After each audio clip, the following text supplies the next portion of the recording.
महाशिवरात्रीची व्रतकथा शिवाच्या आशीर्वादाने तुमची इच्छित इच्छा पूर्ण होऊ शकते.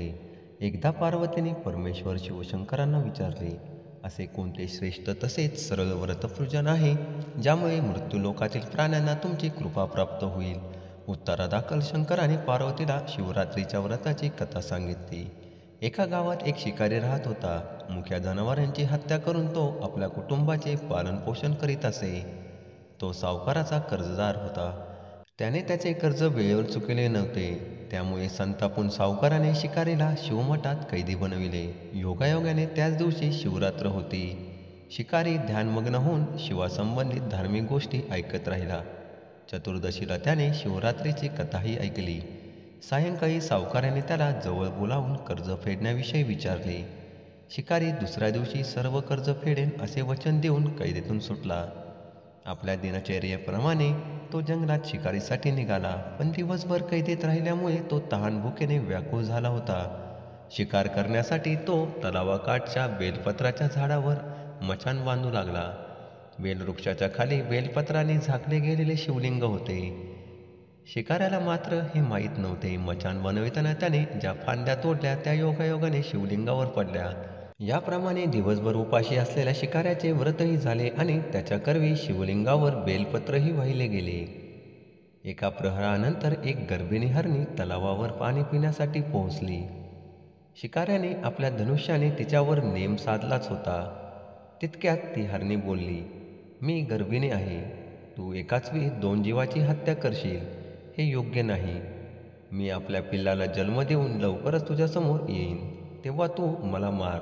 शिकाऱ्याने धनुष्य बाजूला ठेवले आणि हरणी झाडाआड लुप्त झाली. काही वेळाने दुसरी हरणी तेथून निघाली. शिकाऱ्याच्या आनंदाला पारावार उरला नाही. त्याने तिच्यावर नेम साधला. हे बघून त्या हरणीने त्याला सांगितले की हे पारधी, मी एक कामातूर विरहिणी आहे. आपल्या प्रियेच्या शोधात भटकत आहे. मी माझ्या पतीला भेटून लवकरच तुझ्याजवळ येईल. शिकारीने तिलाही जाऊ दिले. 2दा शिकार हातातून गेल्यामुळे तो चिंतित झाला. तेवढ्यात एक हरणी आपल्या पिल्लासोबत तिथून निघाली. शिकाऱ्याला जणू सुवर्ण संधीच मिळाली. त्याने धनुष्याला बाण लावला आणि बाण सोडणार तेवढ्यात ती हरणी बोलली, हे पारधी, मी माझ्या पिल्लाला त्याच्या वडिलाकडे सोडून लगेच येते. यावेळी तू मला मारू नकोस. शिकारी हसला आणि म्हणाला, समोर आलेली शिकार सोडून द्यायला मी काही मूर्ख नाही. याआधी मी 2दा शिकार गमावली आहे. माझी मुले तहानभुकेने व्याकुळ झाली असतील.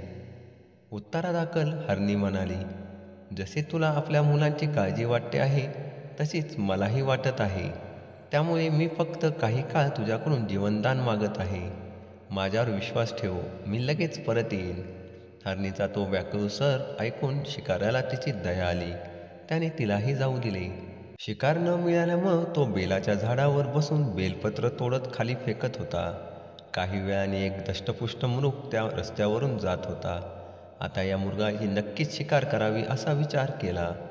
पण त्याच्यावर नेम धरला असता मृग निनवाण्या स्वरात म्हणाला, हे पारधी, जर तू माझ्या आधी 3 हरणींना मारले असेल तर मला मारण्यातही वेळ करू नकोस. म्हणजे त्यांच्या वियोगात मला एक क्षणाचेही दुःख सहन करावे लागणार नाही.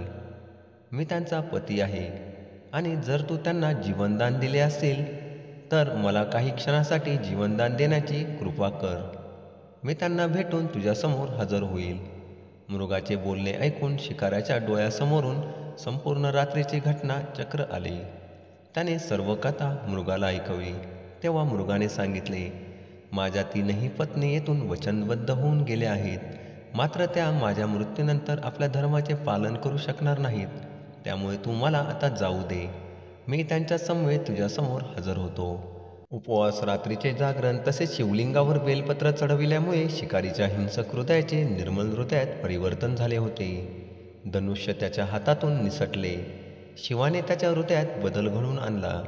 त्याला आपल्या भूतकाळातील कर्माचा पश्चाताप झाला. थोड्याच वेळात मृग सहपरिवार शिकाऱ्यासमोर आला. या प्राण्यांमधील प्रेम पाहून शिकाऱ्याच्या डोळ्यातून अश्रू वाहायला लागले. शिकाऱ्याने त्यांना न मारता आपणही मुक्या प्राण्यांची हिंसा न करण्याचे ठरविले. देवलोकातून समस्त देव ही घटना बघत होते. घटनेची परिणती झाल्याबरोबर देवी देवतांनी फुलांचा वर्षाव केला. तेव्हा शिकारी तसेच मृग परिवाराला मोक्षप्राप्ती मिळाली.